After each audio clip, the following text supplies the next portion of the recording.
Está começando agora o seu programa Reavivados por Sua Palavra, aqui na TV Novo Tempo, às 6 da manhã a gente abre a programação da Novo Tempo. Todos os dias, não tem descanso. E quando a Bíblia termina, depois de 1189 capítulos, a gente volta para Gênesis. E não para, nós não paramos de estudar a Palavra de Deus e esse deve ser, não é, o objetivo de cada cristão.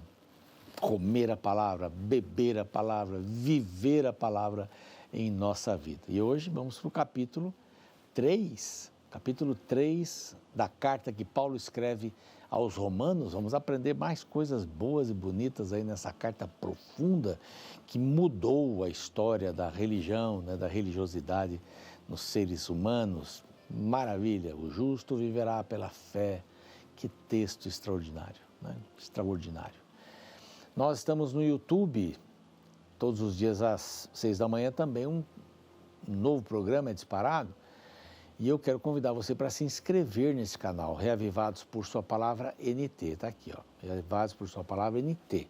Esse NT é importante para você colocar aí, vai diferenciar do nosso programa, é oficial da Novo Tempo, tá bom? Compartilhe o programa, copie o link, passe para os outros, vai ser muito bom. Então se inscreva lá, se você ainda não se inscreveu, beleza? Nós temos a oportunidade de buscar materiais para a gente estudar a Bíblia e tal. Eu quero apresentar um material bem legal para você. Olha esse aqui. Eu já tenho mostrado aqui, Descobertas da Fé, um devocional diário feito pelo Rodrigo Silva, que é apresentador aqui da Novo Tempo também, professor da UNASP, Universidade Adventista de São Paulo, lá do campus de Engenheiro Coelho, perto de Campinas, Limeira, ali, tal. Vale a pena conhecer, inclusive o museu, do qual ele é o curador, Museu de Arqueologia Bíblica. Vale a pena. Quer mais informações aqui sobre este material? É muito simples, cpb.com.br/Rodrigo Silva. Tá ok? Bom, já falei dos nossos canais, não esquecendo que o Deezer e o Spotify temos desde do primeiro capítulo da Bíblia, de Gênesis 1, até o capítulo de hoje. Quando terminarmos, você vai ter lá o capítulo 3 à sua disposição. Também não esquecendo o NT Play, que é maravilhoso, tem conteúdos outros além dos da TV. Você vai se deliciar, vale a pena conferir. E agradecendo aos Anjos da Esperança, que têm, através das suas doações, nos ajudado a pregar o Evangelho em português e espanhol para todo mundo. Se Deus tocar no seu coração, se você se sentir tocado, mande uma mensagem para a gente por esse WhatsApp e seja um Anjo da Esperança também, tá bom? Ok, vamos para um intervalo e o capítulo 3 já está chegando. Não sai daí.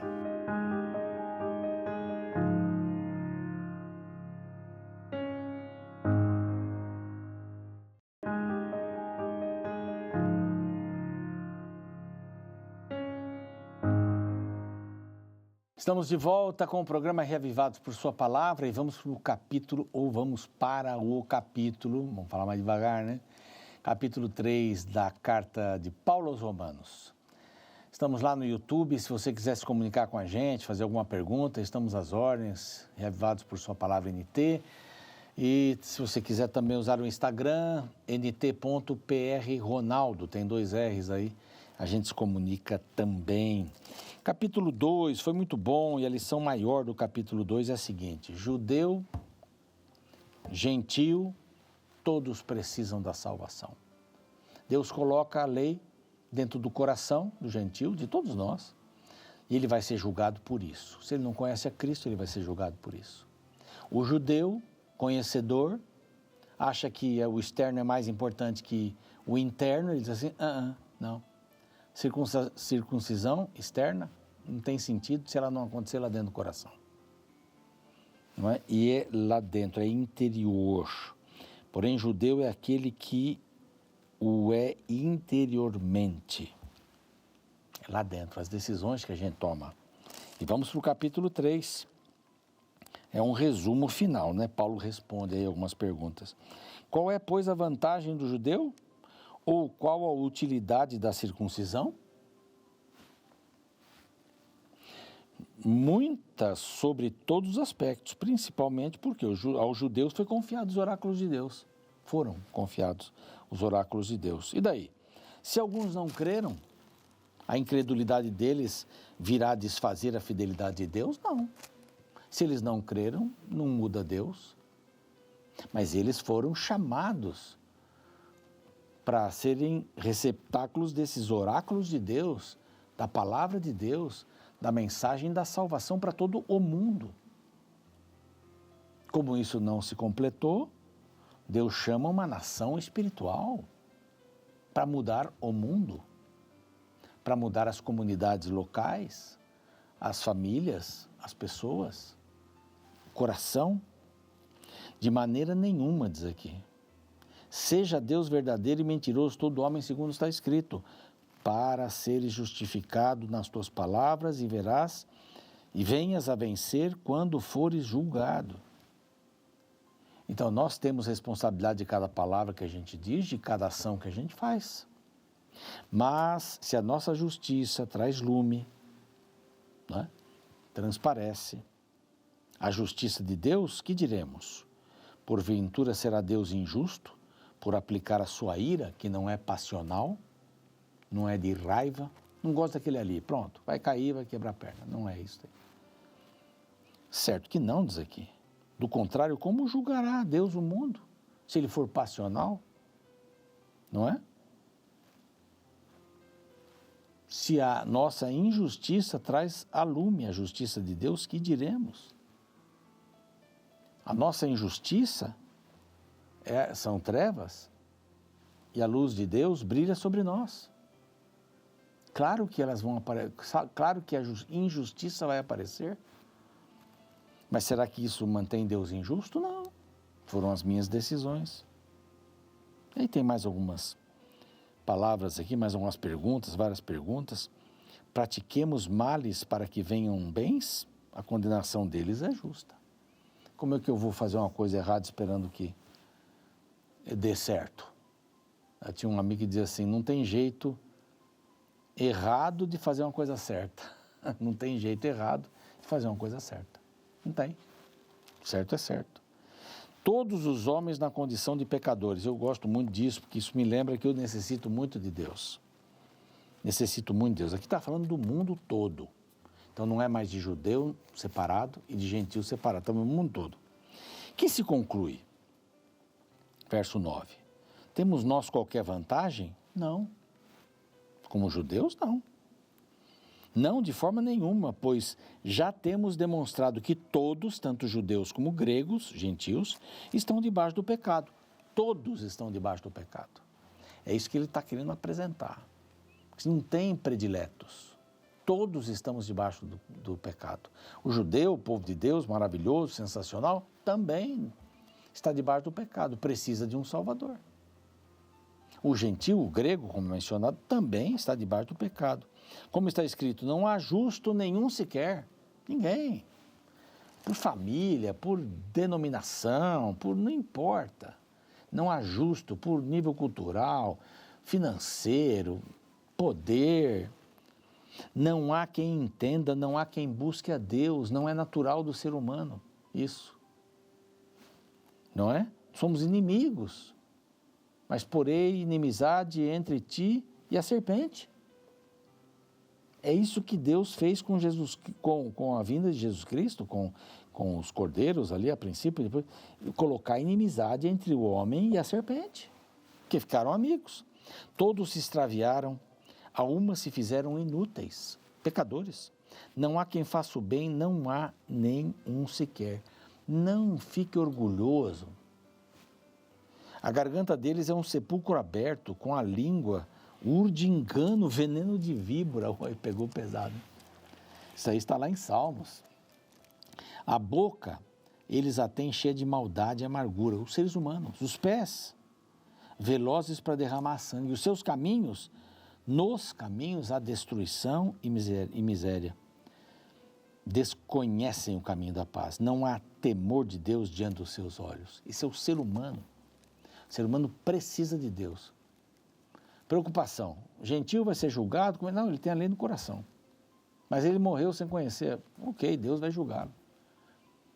Pelo que ele colocou no coração dele e as possibilidades que ele tinha. Pronto. O judeu tendo a lei e tudo mais, e o cristão, eu, você, também, pelo que nós conhecemos. Pelo que nós conhecemos. E vai pesado aqui. Não há temor de Deus diante dos olhos deles. O judeu não constitui exceção, diz aqui. Ora, sabemos que tudo o que a lei diz, aos que vivem na lei, o diz para que se cale toda a boca e todo mundo seja culpável perante Deus. Todos somos carentes diante de Deus. Não tem privilegiados aqui, visto que ninguém será justificado diante dele pelas obras da lei. Aqui. Em razão de que pela lei vem o conhecimento do pecado. O que a lei faz? Ela ajuda você a enxergar como espelho o seu rosto sujo. Só isso. Você não tem poder. Você não tem poder para mudar essas coisas. Você e eu não temos poder. Nós precisamos de um poder externo e da nossa decisão para que esse poder externo atue em nossa vida. É uma coisa impressionante, né? Paulo pega pesado aqui nessa questão.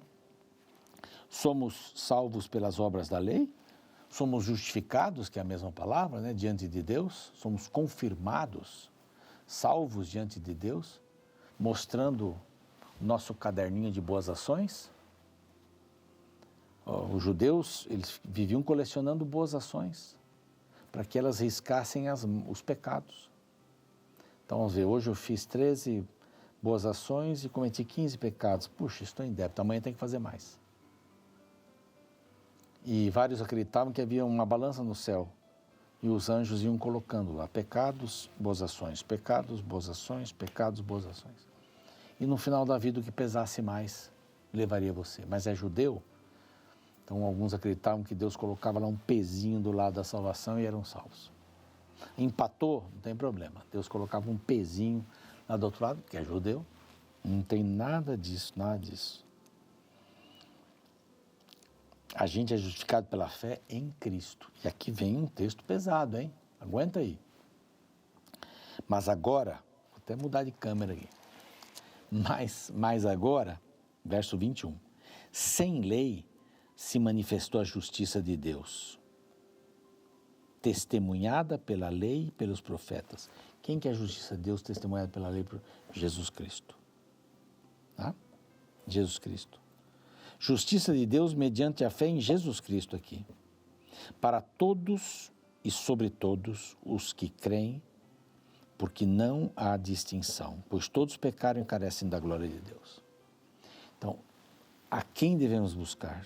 Quem é o único justo? A justiça ela vem pela fé em Cristo. É acreditar no que eu não vejo, mas que existe e que me salva. Esse é o sentimento mais incrível, mais incrível. Mais incrível, como é que uma criança se atira lá do alto da geladeira, nos braços do pai. Vou falar isso baixo aqui, que minha netinha já fez isso. Ela queria ficar em cima da geladeira, eu coloquei ela ali, daqui a pouco ela abriu os bracinhos, vovô, e vupt. Como é que ela sabe que eu vou pegá-la? Mas é por fé, pela experiência. Vovô, papai não vai me deixar cair no chão. Pois todos pecaram e carecem da glória de Deus. Nós somos salvos, justificados pela fé. Nos tornamos justos diante de Deus, não pelos nossos méritos, mas pela fé que temos no perdão de Cristo. Todos pecaram e carecem da glória de Deus. Aí a gente tem que repetir muitas vezes. Sendo justificados gratuitamente por sua graça. Não é uma coisa que eu alcancei, que eu consegui. Veja, cheguei, agora sim, agora eu sou um cristão, porque eu fiz isso, fiz aquilo, nada contra isso, né? Mas minha roupa é assim, minha comida é assada, agora eu sou cristão. Se isso não brotar de dentro para fora, é só a maneira que eu estou usando para dizer assim, Deus, tá vendo como eu sou bacana? Deus, Está vendo como eu mereço o céu, hein? Se Deus lhe chamasse para consultar você, se você devia entrar no reino de Deus ou não, você poderia apresentar um paper, uma monografia com milhões de páginas. E depois de falar tudo aquilo que estava escrito ali, Jesus lhe perguntaria, mas é só isso? Não existe o que você venha fazer aqui para comover a Deus, para recebê-lo no reino dele, a não ser abrir o coração e permitir que ele seja o primeiro na sua vida. Crer que você é justificado pela fé que você tem nele. Quando você abre o coração e diz assim, dirige. Dirige. Já tentou ensinar alguém a dirigir carro? Já tentou? Vira para lá, isso para cá, não, pisa ali, pisa aqui, não, muda aqui, esse carro de marcha, muda a marcha, não, vai para cá, não, vira para, espera. Daqui a pouco você está pegando no volante. Você diz assim, Senhor, dirige, eu quero que o Senhor dirija. Eu estou com vontade de dirigir, mas Senhor, dirige. Sendo justificados gratuitamente por sua graça, mediante a redenção que há em Cristo Jesus. Ele morreu para que eu pudesse viver. A morte dele me garante a minha vida eterna. A morte dele garante a minha vida eterna. A quem Deus propôs no seu sangue como propiciação mediante a fé para manifestar a sua justiça. Vai se remeter aos cordeiros que eram mortos, sangue derramado, sangue aspergido no santuário. É por causa desse cordeiro que você tem perdão. Esse era o ensino. Lá tem sentido, muito sentido o ritual do santuário. O ritual do tabernáculo tem muito sentido. Não vai dizer que isso aí não valia nada. Valia tudo. Porque se você matasse um cordeiro e não tivesse isso no coração, não teria adiantado nada. Se você ao matar um cordeiro não via nele o seu substituto, não tinha sentido. Então era muito mais do que matar apenas um cordeiro. E aqui diz assim, o seu sangue foi um alto preço. Deus se encarnou, totalmente Deus, totalmente homem, morreu no seu lugar, um anjo não poderia ter morrido. É uma coisa grande, só Deus podia resolver. E nos dá de bandeja isso, é graça. Quanto você paga uma entrada de graça? Nada, você entra, não é? Recebi um convite, quanto paga? Não paga nada, você entra. É como o homem que guardou todo o dinheiro que ele tinha e comprou uma passagem de navio para visitar a família na Europa. E ele levou o lanche, porque ele achou que tinha que levar comida. E o pão começou a ficar bolorento, o queijo começou a estragar, e ele ia para debaixo da escada, quando dava o apito do almoço, ele dizia assim, eu não paguei, não tem dinheiro para pagar o almoço. Aí um camarada falou assim, o que está fazendo aí comendo esse pão bolorento? Bolor, né? E diz, não, é que eu não tenho dinheiro para pagar o almoço. Amigo, quando você pagou a passagem, já estava incluído o almoço, vamos lá comer. Por que você vai comer pão bolorento se a passagem já foi paga, se o almoço já foi pago? De graça, o seu sangue, tendo em vista a manifestação da sua justiça em tempo presente, para ele mesmo ser justo, justificador daquele que tem fé em Jesus. Perfeita justiça, é só de Cristo. Você não é salvo, eu não sou salvo com a justiça que eu tenho em mim. Aí ele diz assim, onde, pois, a jactância, orgulho, foi de todo excluída? Por que lei? Das obras? Não, pelo contrário, pela lei da fé. Concluímos, pois, que o homem é justificado pela fé, independente das obras da lei. É salvo para depois ser bom. Com Cristo, no coração. Já estou crucificado com Cristo e vivo não mais eu, mas Ele vive em mim. É porventura, verso 29, Deus somente dos judeus? Não, é também dos gentios. Sim, também dos gentios. Acabou isso, visto que Deus é um só, o qual justificará por fé o circunciso mediante a fé e o incircunciso. Circuncisão não é mais o ponto. Entende? O incircunciso é o gentio e o circunciso é o judeu. Então, Ambos serão salvos. Anulamos, pois, esse versinho aqui é tremendo. Anulamos, pois, a lei pela fé? Não, de maneira nenhuma. Antes confirmamos a lei. Anulamos a lei pela fé? Não. Mas a fé vem primeiro. A lei só tem sentido quando a fé é colocada no coração, é vivida. Fé é conhecer a Deus, conhecer a palavra. Fé é conhecer. Fé é confiar nesse Deus. Fé é se entregar a Ele. Esse é o caminho da fé. Vamos buscá-lo? Está disposto? Vamos orar. Pai querido, precisamos ter esta fé, precisamos te conhecer mais, confiar e nos entregarmos para o Senhor dirigir nossa vida, crucificados com Cristo, para o Senhor viver em nós. Que essa seja a nossa maior experiência, a maior vivência, confiarmos de que pelas nossas obras, só pelo fato de cumprir a lei, nós não encontraremos justificação diante de Ti. Só pela fé. Então, ajuda-nos a termos esta fé. Cada vez mais a Tua palavra no coração, cada vez mais confiança nas Tuas palavras e entrega total, todos os dias, toda hora, ao levantarmos, ao dormirmos. Que o Senhor nos abençoe. Em nome de Jesus, amém. Amanhã tem capítulo 4 da Carta aos Romanos, o programa segue e eu fico por aqui. Até mais.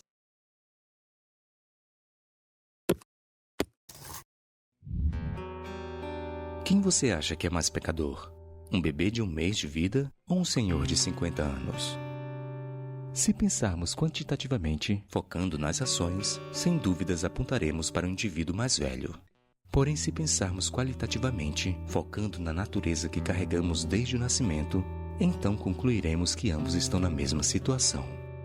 É como você pensar em quem está mais morto, alguém que faleceu há 1 mês ou alguém que está morto há 50 anos. A resposta é que não importa, pois ambos estão mortos do mesmo jeito.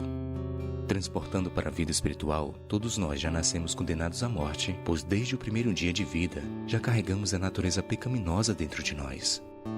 Esta é a verdade fundamental expressa por Paulo no capítulo 3 da Carta aos Romanos. Nos versos 10, 12 e 23 lemos: Como está escrito, não há justo nenhum sequer.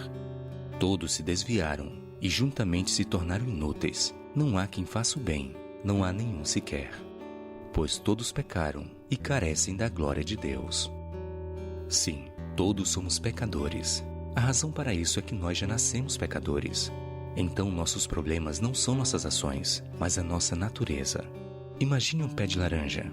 Ele é uma laranjeira não porque dá laranjas, mas dá laranjas porque é uma laranjeira. Se uma laranjeira não der laranjas, ela continua sendo laranjeira. Da mesma forma somos nós pecadores. Nossas ações pecaminosas são apenas os frutos de nossa natureza pecaminosa. Se um pecador passar 1 mês sem cometer ações pecaminosas, ele continua sendo um pecador, pois o seu problema não está no que ele faz, mas no que ele é. Já então que o nosso problema é o que nós somos e não o que fazemos, a salvação não se baseia em uma transformação do que fazemos, mas de quem nós somos. Bom comportamento não garante a salvação de ninguém. Um ser humano sem Cristo que se comporta bem não passa de um cadáver bem vestido dentro de um caixão bonito. Afinal, se o que fazemos pudesse nos salvar, a salvação seria baseada em nossas obras. Assim ela não seria um presente, mas uma recompensa. É por isso que a salvação é pela graça, pois não há nada em nós, nem nada que podemos fazer, que pode mudar quem nós somos. É só o poder de Deus que pode nos salvar de nós mesmos. É por isso que Paulo vai nos conduzir a uma interessante conclusão. Sendo justificados gratuitamente por sua graça, mediante a redenção que há em Cristo Jesus, concluímos, pois, que o ser humano é justificado pela fé, independentemente das obras da lei. Sim, nossas boas obras não causam a nossa salvação. Elas são apenas consequência. A salvação é um presente que recebemos gratuitamente de Deus. A nossa participação é apenas aceitar e deixar que Ele nos salve e nos conserte. É tão simples que até assusta.